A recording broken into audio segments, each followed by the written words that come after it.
দক্ষিণ দিনাজপুরের বংশীহারিতে বাংলাদেশি দম্পতি থাকার অভিযোগ। অনুপ্রবেশ করে জায়গা দখল করে দীর্ঘদিন বসবাস করছে। উঠছে পুলিশের বিরুদ্ধে নিষ্ক্রিয়তার অভিযোগ। সমাজ মাধ্যমে পোস্ট করে সরব কেন্দ্রীয় মন্ত্রী সুকান্ত মজুমদার।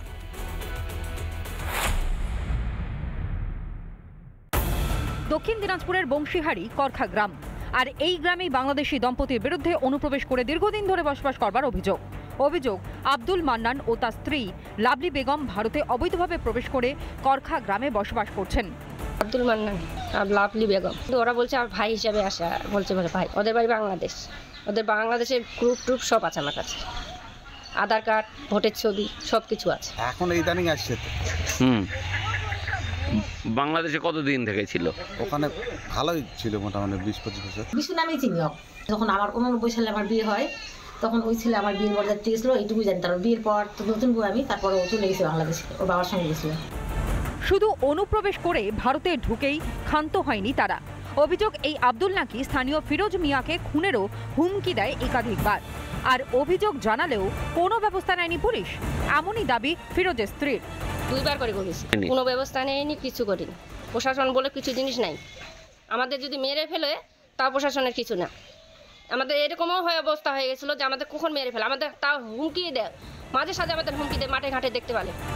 বাংলাদেশিদের নথি তুলে ধরে সমাজ মাধ্যমে পোস্ট কেন্দ্রীয় প্রতিমন্ত্রী সুকান্ত মজুমদারের পোস্টের পরই শুরু হয়েছে রাজনৈতিক চর্চা।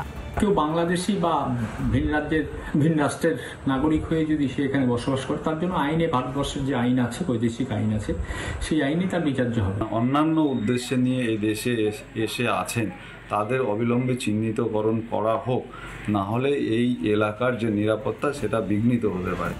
কাঁটাতার পেরিয়ে ঢুকছে, বাংলায় বছরের পর বছর ধরে বসবাস করছে, কিন্তু কিছুই জানে না পুলিশ বা প্রশাসন। আর ঘটনাগুলি সামনে এলেই দেখছি দেখব। এই কারণেই মানুষ ভোট দিয়ে এই সরকারকে ক্ষমতায় এনেছিল। ক্ষমতায় থেকে অনুপ্রবেশকারীদের আশ্রয় দেওয়াই কাজ তৃণমূলের। রিপন ভৌমিকের রিপোর্ট, রিপাবলিক বাংলা। নানা ধরনের কন্টেন্ট দেখার জন্য লাইক করুন, শেয়ার করুন আমাদের ফেসবুক পেজ, সাবস্ক্রাইব করুন আমাদের ইউটিউব চ্যানেল। পাশাপাশি অন্যান্য ব্রেকিং নিউজের জন্য অবশ্যই চোখ রাখুন রিপাবলিক বাংলায়।